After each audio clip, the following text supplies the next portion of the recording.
avevamo al fine ottobre, quindi insomma fine ottobre inizio novembre, 561 zone carenti in tutto il Veneto, quindi vuol dire che mancano 561 medici.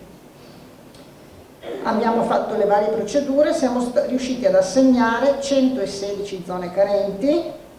quindi ne rimangono 445 zone carenti attuali in cui non c'è un medico di base. Abbiamo dei vincoli molto forti che voi sapete che sono legati all'ACN nazionale, quindi alle graduatorie che noi abbiamo, per cui se uno è in graduatoria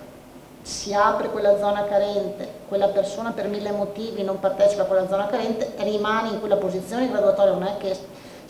va all'ultimo posto, quindi non abbiamo nessun modo per, tra virgolette, obbligare i medici che oggi ci sono in graduatoria. Abbiamo una graduatoria oggi di circa 600 medici in Veneto, quindi che hanno finito il corso di 3 anni della specializzazione, quindi non abbiamo nessuna modalità per dire abbiamo bisogno che il medico vada in quella zona, prenda quel gruppo di assistiti, non abbiamo nessuna, cioè è libertà di scelta, perché alla fine sono liberi professionisti convenzionati, però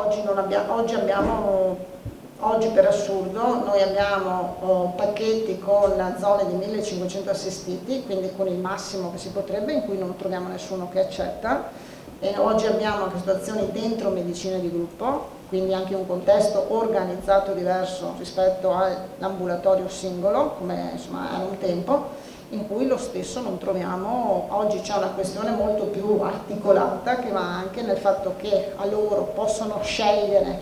più incarichi,